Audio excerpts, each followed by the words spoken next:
Être, c'est aussi avant tout une façon de procéder, une façon de penser, une façon d'analyser les choses et une façon de décider. Je me suis rendu compte qu'au cours de mon évolution, lorsque j'hésitais trop, donc au lieu de ne pas hésiter à réfléchir, ça c'est généralement le poverty mindset. Il y a le rich mindset, il y a le poverty mindset. Poverty mindset ne veut pas dire on est pauvre, mais de façon palpable, c'est-à-dire on manque d'argent forcément, mais la façon de penser pourrait nous amener justement à court terme ou à moyen terme à manquer souvent d'argent parce qu'on continue à respecter un certain type de schéma.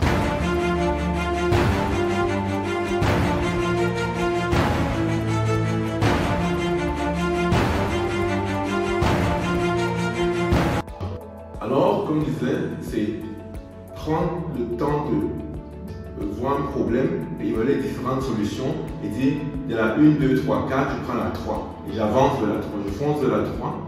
Je me réévalue au fur et à mesure, toujours, autant pour moi, et j'adapte aux besoins, mais je reste toujours sur la même solution. Pourquoi? Parce que ça ne sert à rien d'analyser, analyser. Le temps passe, on est toujours en train d'analyser, à la fin on n'a rien fait. Parce que souvent, ça c'est le poverty mindset qu'on disait qui passe le temps à analyser, ne fait jamais rien. Mais va dire, en fait, quand quelqu'un d'autre va aller faire, ah tiens, il a fait ça que je pensais faire, amener à l'argent. En fait, c'est moi qui dois avoir l'argent à payer, il faut avoir l'argent, mais tu n'as rien fait pour. Je suis désolé de le dire, mais il y a beaucoup de personnes, je connais beaucoup de cas, que ce soit dans mon entourage personnel, que ce soit dans l'entourage professionnel, que ce soit au niveau de certains coachismes, qui malheureusement n'arrivent pas à traverser souvent ce cap-là. Ça demande quand même de travailler sur soi.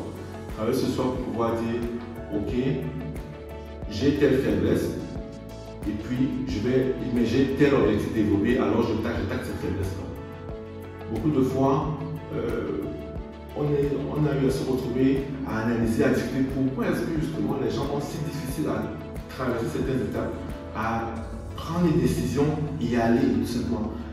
Et l'une des situations, du moins des solutions qu'on s'est rendues, qu'on imaginait, c'était de dire, en fait, les gens ne sont pas prêts à ne pas s'aimer. Je m'explique.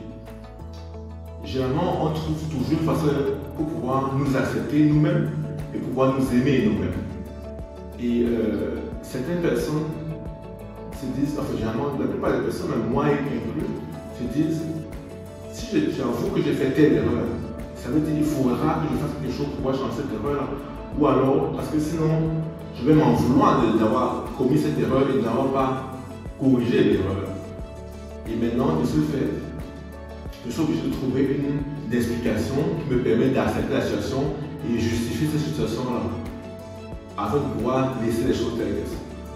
Par contre, lorsqu'on prend la décision et on fonce, on arrive rapidement à la solution. Et même si on arrive à la solution, on arrive à la prochaine étape.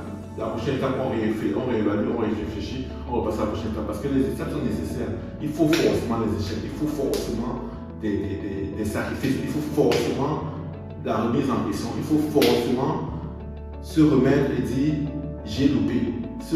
Forcément se pardonner aussi. Moi, je passe le temps à me pardonner. Chaque soir, je me pardonne en fait. Ça veut dire parce que il y a bien sûr, comme tout un chacun, on fait des bêtises, mais chaque soir on dit ah ok, ça c'était pas bien, ça c'est pas bien, ça c'est pas bien. Bon ok, d'accord, on le sait, d'accord, voilà ce qu'on pourrait faire pour améliorer les choses. Ou alors pas du tout. Je dis aussi que bon d'accord, j'ai commis une bêtise, voilà, ça peut arriver. C'est autant de choses. Alors, ce serait intéressant pour nous de connaître vos avis. Je vous invite à partager vos avis, à dire quels sont les points qui vous ont intéressé, quels sont les points qui vous ont moins intéressé. Est-ce que vous êtes d'accord? Est-ce que vous partagez tout autre point de vue? C'est qui sera aussi une bonne chose.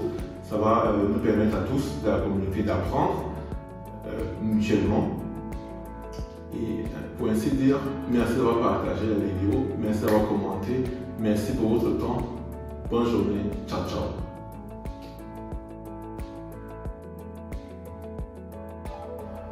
Alors pour ceux d'entre vous qui voudraient un peu approfondir le sujet, nous vous invitons à prendre part à nos séries de coaching, à prendre une série d'accompagnement pour pouvoir définir un peu quelles sont vos activités, quelles sont vos stratégies, quels sont vos points importants. Les questions de développement personnel, les questions d'immobilier, les questions de finances, les questions de votre vie de famille, de vos plans pour les prochaines années. Alors on pourrait définir ensemble la prochaine, la deuxième, la troisième, la quatrième, la cinquième prochaines années pour pouvoir savoir à peu près déjà où est-ce qu'on va fixer un objectif et pouvoir l'atteindre. Tout ça se passe dans les commentaires. Je vous invite aussi à vous abonner et ainsi vous recevrez une série de vidéos qui vous parlera un peu plus de tous ces différents points afin de pouvoir mieux étayer certaines situations et maintenant servir de premier contact pour pouvoir voir comment évoluer dans votre sens. Merci à vous. Ciao, ciao.